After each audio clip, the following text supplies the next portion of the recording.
Hey guys, welcome back to our channel. Fighting Farmer Star Players IPL 2025 mega auction కి రాబోతున్నారు. మరి ఆ teams వాళ్ళ ఫార్మర్ స్టార్స్ ని ఆక్షన్ లో బై చేస్తారో లేదో ఈ వీడియోలో తెలుసుకుందాం. బిఫోర్ ద వీడియో మన వీడియోని లైక్ చేసి ఇలాంటి IPL interesting content and IPL updates కోసం మన ఛానల్ ని సబ్స్క్రైబ్ చేసి పక్కనే ఉన్న బెల్ ఐకాన్ కూడా యాక్టివేట్ చేసుకోండి.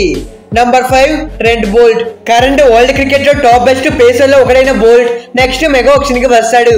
రాజస్థాన్ రాయల్స్ ని మోస్ట్ లైక్లీ ఇతన్ని రిటైన్ చేసుకోకపోవచ్చు. అయితే బోల్ట్ టీమ్స్ కి ఇనిషియల్ స్టేజ్ లో వికెట్ తీసుకుని ఎర్లీ బ్రేక్ త్రూస్ అందజేస్తాడు. అలానే new ball and power play లో చాలా ఎఫెక్టివ్ గా ఉంటాడు. మంచి క్వాలిటీ వికెట్ టేకింగ్ బౌలర్. తిను రాజస్థాన్ టీమ్ కి రాకముందు తిను పాస్ట్ లో ముంబై టీమ్ కి ఆడాడు. 2020 అండ్ 2021 ఈ 2 సీజన్స్ లో ముంబై టీమ్ కి ఆడి 38 క్రూషియల్ వికెట్స్ తీసుకొని మ్యాచ్ విన్నింగ్ పర్ఫార్మెన్స్ చేశాడు. ఆఫ్టర్ దెన్ తిను ముంబై టీం నుండి వెళ్ళిపోయాక ఆ ఫ్రాంచైజ్ కి బోల్ట్ లాంటి ఒక quality foreign wicket taking bowler miss అయ్యాడు. బోల్ట్ మళ్ళీ నెక్స్ట్ మెగా ఆక్షన్ కి వస్తున్నాడు. ఇతన్ని ఎంఐ టీం తమ స్క్వాడ్ లోకి పిక్ చేయడానికి ఇదే బెస్ట్ ఆపర్చునిటీ. ఆల్రెడీ పాస్ట్ లో బుమ్రా అండ్ బోల్ట్ వీళ్ళ కాంబో చాలా సక్సెస్ అయింది. ఆక్షన్ లో వీళ్ళు బోల్ట్ ని కొంటే సో మళ్ళీ ఈ సక్సెస్ఫుల్ కాంబోని మనం నెక్స్ట్ సీజన్ లో చూడవచ్చు. Number 4 Suryakumar Yadav. Current team India T20 captain Surya next mega auction కి రావడానికి మోస్ట్ ఆఫ్ ది పాసిబిలిటీస్ ఉన్నాయని చాలా వరకు రిపోర్ట్స్ వస్తున్నాయి. అయితే రీసెంట్లీ ముంబై ఇండియన్స్ టీం సూర్యని తమ కొత్త కెప్టెన్ గా కన్సిడర్ చేయబోతున్నట్టు చాలా వరకు రూమర్స్ అయితే వచ్చాయి. దీంట్లో ఎంతవరకు ఫ్యాక్ట్ ఉందో మనకి తెలియదు. అదర్వైజ్ దీన్ని పక్కన పెడితే సూర్యకుమార్ యాదవ్ లాంటి గ్రేట్ ప్లేయర్ మెగా ఆక్షన్ కి వస్తే మోస్ట్ ఆఫ్ ది టీమ్స్ ఇతన్ని టార్గెట్ చేసి ఎక్స్పెన్సివ్ అమౌంట్ కి బై చేస్తారు. బికాస్ ఆఫ్ మ్యాచెస్ ని సింగిల్ హ్యాండెడ్ గా గెలిపించగలిగే match winning credibility Suryakumar Yadav లో ఉంది. అయితే బీసీసీఐ ప్రతి టీమ్ కి 4 నుండి 5 రిటెన్షన్స్ ఇస్తే సూర్యకుమార్ యాదవ్ కోసం చాలా టీమ్స్ టార్గెట్ చేస్తారు. ఎస్పెషలీ మిడిల్ ఆర్డర్ బ్యాటర్స్ అవసరం ఉన్న చాలా ఫ్రాంచైజీస్ సూర్యాని టార్గెట్ చేస్తారు. ఈ క్రమంలో కేకేఆర్ టీం కూడా ఇతన్ని టార్గెట్ చేయవచ్చు. అయితే సూర్యకుమార్ యాదవ్ 2014 ఐపీఎల్ నుండి 2017 ఐపీఎల్ వరకు కేకేఆర్ టీం కి ఆడాడు. మరి సూర్యకుమార్ యాదవ్ కేకేఆర్ కి అవసరమా అంటే కేకేఆర్ టీం కి 4 రిటెన్షన్స్ ఇస్తే వాళ్ళు శ్రేయస్ అయ్యర్, ఆండ్రే రసిల్, సునీల్ నారాయణ్, వరుణ్ చక్రవర్తి ఇలాంటి ప్లేయర్స్ ని రిటైన్ చేసుకుంటారు. అలాంటప్పుడు వాళ్ళకి మిడిల్ ఆర్డర్ లో ఆడగలిగే ఒక స్ట్రాంగ్ బ్యాటర్ కావాలి. మెగా ఆక్షన్ లో depending on the situation franchise moods అని చేంజ్ అవుతూ ఉంటాయి. ఆక్షన్ లో టీమ్స్ కి ఒక ప్లేయర్ దొరకకపోతే ఆల్టర్నేటివ్ గా వాళ్ళు వేరే ప్లేయర్ కోసం టార్గెట్ చేస్తారు. ఈ క్రమంలో సూర్యాని వీళ్ళు టార్గెట్ చేసే ఛాన్సెస్ కూడా లేకపోలేదు. Number 3 Faf du Plessis. Current RCB team కి కెప్టెన్ గా ఉన్న ఇతన్ని వచ్చే సీజన్ కోసం మోస్ట్ లైక్లీ ఆర్సీబీ రిటైన్ చేసుకోకపోవచ్చు. వచ్చే సీజన్ కోసం ఆర్సీబీ టీం కొత్త కెప్టెన్ ని వెతుక్కుంటున్నారు. కరెంట్ ఫ్యాబ్ డు ప్లెసిస్ కి 40 years ఏజ్ అయినప్పటికీ age is just a number అన్నట్టుగా Faf du Plessis consistently perform చేస్తున్నాడు. ఇతని పర్ఫార్మెన్స్ పైన ఇతనికి నమ్మకం ఉన్నప్పటికీ ఇతని ఏజ్ ఫ్యాక్టర్ కారణంగా ఇతన్ని ఆక్షన్ లో బై చేయడానికి ఫ్రాంచైజీస్ ఇంట్రెస్టెడ్ గా లేరు. కానీ ఒక్క టీం మాత్రం ఇతన్ని నెక్స్ట్ మెగా ఆక్షన్ లో బై చేయవచ్చు. ఆ ఫ్రాంచైజ్ ఏదే కాదు, ఇతని ఫార్మర్ టీం అయిన చెన్నై సూపర్ కింగ్స్. అయితే CSK team fab du Plessis ని వచ్చే సీజన్ కోసం మోస్ట్ లైక్లీ వాళ్ళ స్క్వాడ్ లోకి పిక్ చేయవచ్చు. ఇలా చెప్పడానికి రీజన్ పాస్ట్ లో సిఎస్కే టీం చాలా మంది సీనియర్ ప్లేయర్స్ ని తమ స్క్వాడ్ లోకి పిక్ చేసి వాళ్ళని బ్యాక్ చేసి వాళ్ళకి ఆపర్చునిటీస్ కల్పించారు. For example robin Uthappa, Ajinkya Rahane and Imran Tahir ఇలా చాలా మంది సీనియర్ ప్లేయర్స్ కి ఏజ్ ఫ్యాక్టర్ ఉన్నప్పటికీ సిఎస్కే టీం తమ స్క్వాడ్ లోకి పిక్ చేశారు. మరో ఇంట్రెస్టింగ్ థింగ్ ఏంటి అంటే ఎస్ఏ T20 లీగ్ లో అక్కడ సూపర్ కింగ్స్ టీం కి ఫ్యాబ్ డు ప్లెసిస్ కెప్టెన్ గా ఉన్నాడు. దీన్ని మేజర్ గా అబ్జర్వ్ చేస్తే ఫ్యాబ్ పైన సిఎస్కే కి లాయల్టీ ఉంది. అట్ ద సేమ్ టైం వీళ్ళ మధ్య మంచి బాండింగ్ కూడా ఉంది. దట్టు రాబోయే సీజన్ లో సిఎస్కే టీం కి గైక్వాడ్ తో ఓపెన్ చేయగలిగే ఒక మంచి ఓపెనర్ కావాలి. ఈ క్రమంలో Faf du Plessis power play లో అగ్రెసివ్ బ్రాండ్ ఆఫ్ క్రికెట్ ఆడగలడు. ఇన్నింగ్స్ ని ముందుకు బిల్డప్ చేయగలడు. సో దీని సిఎస్కే టీం కి one of the choice. CSK team ఇతన్ని స్క్వాడ్ లోకి పిక్ చేయడానికి చాలా వరకు పాసిబిలిటీస్ ఉన్నాయి. Number 2 KL Rahul.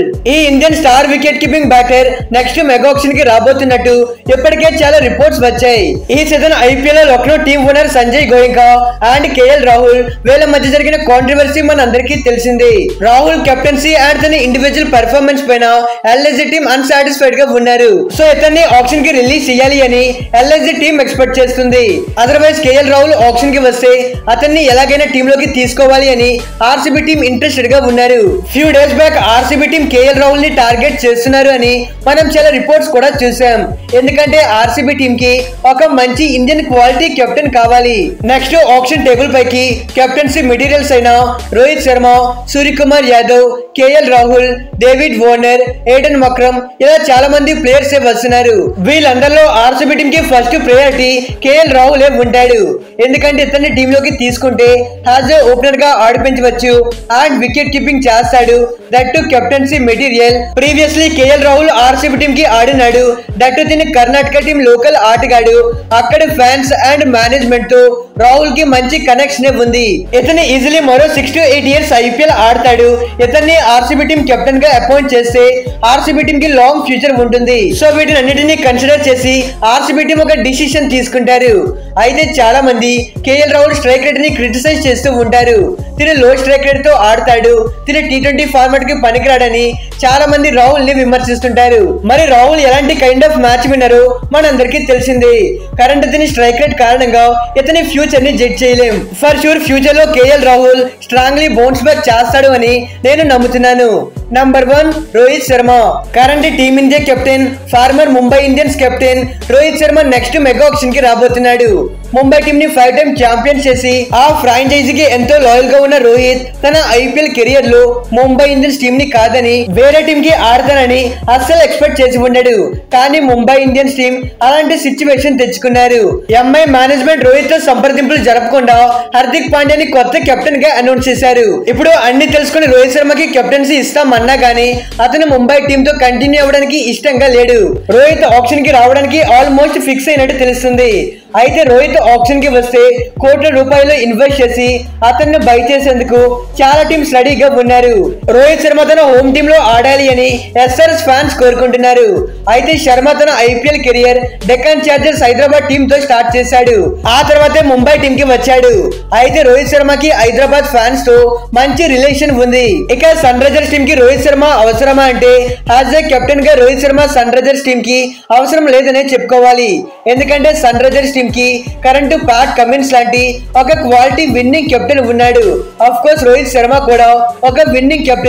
But last season లో Pat Cummins Sunrisers team ని చాలా సక్సెస్ఫుల్ గా లీడ్ చేశాడు. మరి అతన్ని పక్కన పెట్టడం కరెక్ట్ కాదనే చెప్పుకోవాలి. సన్ రైజర్స్ కి ఎప్పటి నుండి వాళ్ళ టీమ్ లో స్టార్ ఇండియన్ పవర్ లేదు. ప్రతి మెగా ఆక్షన్ లో స్టార్స్ వచ్చినా గానీ బట్ సన్ రైజర్స్ మాత్రం ఏ ఒక్క స్టార్ ని కూడా బై చేయరు. సో ఈసారి సన్ రైజర్స్ టీం కి రోహిత్ శర్మని బై చేయడానికి ఒక మంచి ఆపర్చునిటీ ఉంది. ఆఫ్ కోర్స్ ఇతన్ని చాలా టీమ్స్ టార్గెట్ చేస్తారు. తిన హై ప్రైస్ కి వెళ్లే ఛాన్సెస్ ఉంటాయి కాబట్టి మరి సన్ రైజర్స్ టీం అంత ఎక్స్పెన్సివ్ అమౌంట్ పెట్టి రోహిత్ శర్మని బై చేస్తారా అంటే సన్ రైజర్స్ టీం వాళ్ళ స్క్వాడ్ లో స్టార్ పవర్ ని యాడ్ చేసి వాళ్ళ బ్రాండ్ వాల్యూని పెంచుకోవాలి అనుకుంటే వీళ్ళు రోహిత్ శర్మని బై చేసుకోవచ్చు. అదర్ టీమ్స్ తో కంపేర్ చేసుకుంటే ఎస్ఆర్ఎస్ కి రోహిత్ శర్మ పెద్దగా అవసరం లేకపోవచ్చు. కానీ ఇతన్ని బై చేయడానికి అవకాశాలు మాత్రం ఉన్నాయి. మరి Rohit Sharma Sunrisers team కి వస్తే ఎలా ఉంటుంది అండ్ దీనిపైన మీ ఒపీనియన్ ఏంటో కింద కామెంట్ చేయండి. For more IPL updates please do subscribe our channel. Okay friends, bye, thanks for watching.